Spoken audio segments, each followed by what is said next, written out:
Hello friends, welcome to my channel. আজ অনেক দিন পর আবার একটা রেসিপির ভিডিও নিয়ে চলে এসেছি। একটা না কয়েকদিন ধরে সিম্পল ঝোল ভাত খেতে খেতে সবাই হাঁপিয়ে উঠেছিল, তাই ভাবছিলাম চটজলদি অথচ মুখরোচক কী বানানো যায়। তাই রোববারের ডিনারে বানিয়েছিলাম প্রন বিরিয়ানি। প্রন যেহেতু খুব চটজলদি রান্না হয়ে যায়, তাই এই রান্নাটা খুবই সিম্পল ওয়েতে আমি করি, যেটা আমি আজকে তোমাদের সাথে শেয়ার করব। একটা কড়াইয়ের মধ্যে সম্পূর্ণ রান্নাটা হবে। তাহলে চলো প্রথমেই জোগাড়পাতিগুলো করে নেওয়া যাক। এখানে আমি টাইগার প্রন নিয়ে নিয়েছি, নুন হলুদ মাখিয়ে ভালো করে রেখে দিয়েছিলাম। ডুমো ডুমো করে আলু নিয়ে নিয়েছি কেটে। বেরেস্তার জন্য কিছু মোটা মোটা করে পেঁয়াজ কুটে নিয়েছি, আর মশলা করার জন্য পেঁয়াজ কুচি, রসুন কুচি আর কাঁচা লঙ্কা। মশলার পেস্টটাও একসাথে বানিয়ে নেব। এর মধ্যে দিয়ে দিচ্ছি আদা বাটা, টক দই, ধনে গুঁড়ো, জিরে গুঁড়ো, গরম মশলার গুঁড়ো, কাশ্মীরি লাল মির্চ, red chili powder. Red chili পাউডারটা আপনাদের স্বাদ অনুযায়ী কম বেশি করতে পারেন। এবার এটাকে ভালো করে মিক্সড করে একটা পেস্ট বানিয়ে নেব। রেডি করে নিই চালটা। মেজারমেন্ট কাপের 1 কাপ চাল নিয়েছি আমি এখানে। এটা ভালো করে ধুয়ে একটু জল ঝরিয়ে হালকা হালকা জল রেখে ভিজিয়ে রাখবো। খুব বেশি জল দিয়ে ভিজিয়ে রাখবো না। এটা আমি 15 থেকে 20 মিনিটের মতো ভিজিয়ে রেখেছিলাম। এক্ষেত্রে বলে রাখি, এখানে আমি ইন্ডিয়া গেটের বাসমতি রাইসটা নিয়েছিলাম। চালটা খুবই ডেলিকেট হয়, সেজন্য এভাবে কড়াইতে রান্না করতে কোনো প্রবলেম হয় না। তবে অন্য চালের ক্ষেত্রে দেখেছি এভাবে রান্না করলে একটু শক্ত থেকে যায়। ক্ষেত্রে চালটাকে আরও একটু বেশি সময় ভিজিয়ে রাখার দরকার হয়, আর প্রেশার কুকারে রান্নাটা করলে চালটা ভালোভাবে সিদ্ধ হয়।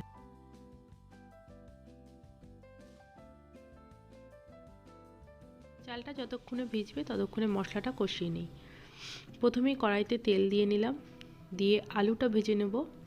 যেহেতু ফ্ল্যাট কড়াই আছে, একদিকে আলুটা ভেজে নিচ্ছি আর একদিকে বেরেস্তার জন্য পেঁয়াজটাও ভেজে নেব।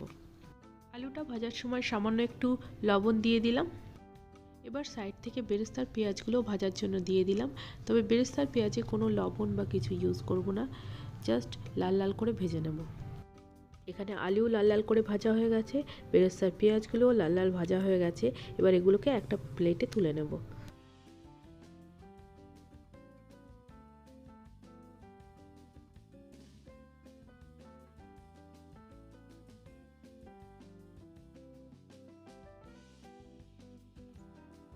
কড়াইতে বাকি তেলটার মধ্যে দিয়ে দিলাম গোটা গরম মশলা, রসুন কুচি, পেঁয়াজ কুচি।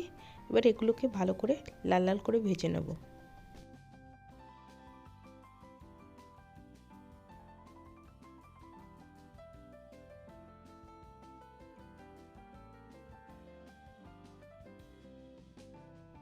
পেঁয়াজগুলো ভালোভাবে ভাজা হয়ে গেলে এবার চিংড়ি মাছগুলো দিয়ে একটু এপিট ওপিট করে ভালো করে ভেজে নেব।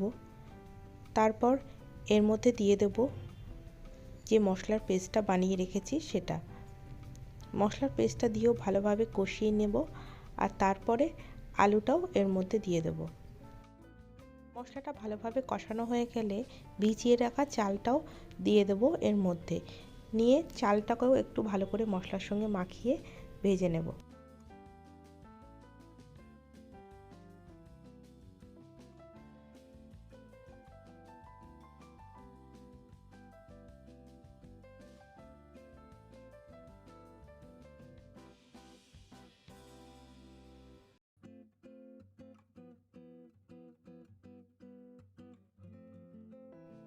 এই রান্নাটার ক্ষেত্রে জলের পরিমাপটা খুবই ইম্পর্টেন্ট। যে কাপের মেজার করে আমি চাল দিয়েছি সেই কাপের 2 কাপ জল, মানে 1 কাপ চালের সঙ্গে 2 কাপ জল। মেজার করে রাখা জলটা ঢেলে দিলাম। এরপর দিয়ে দেব স্বাদ মতো লবণ আর অল্প একটু চিনি।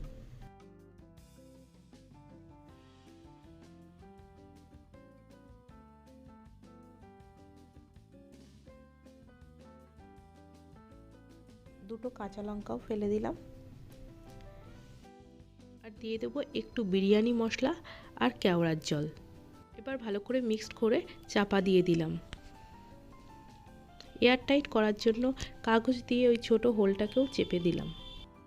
প্রথমে গ্যাসটা হাই ফ্লেমে রাখতে হবে, কিন্তু তারপর যেই ফুটে উঠবে গ্যাসটাকে একেবারে সিমে রেখে 10 থেকে 15 মিনিটের মতো রান্না করতে হবে, যতক্ষণ না জলটা একেবারে শুকিয়ে আসে। এখানে আমার কাঁচের লিড ছিল, তাই দেখতে পাচ্ছি জলটা একেবারেই শুকিয়ে এসছে, তাই আমি গ্যাসটা এবার অফ করে দেব।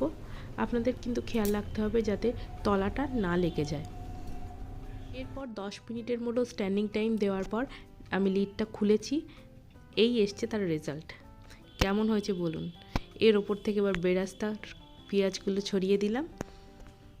সার্ভ করে নেবো একটা প্লেটে। আর ভিডিওটা যদি ভালো লেগে থাকে please like, share and comment. আরও নতুন নতুন ভিডিও দেখার জন্য আমার চ্যানেলটিকে সাবস্ক্রাইব করে নেবেন। ভিডিওটি দেখার জন্য ধন্যবাদ। আর বেল বাটনটা প্রেস করে রাখবেন আমার ভিডিওর নোটিফিকেশন পেতে।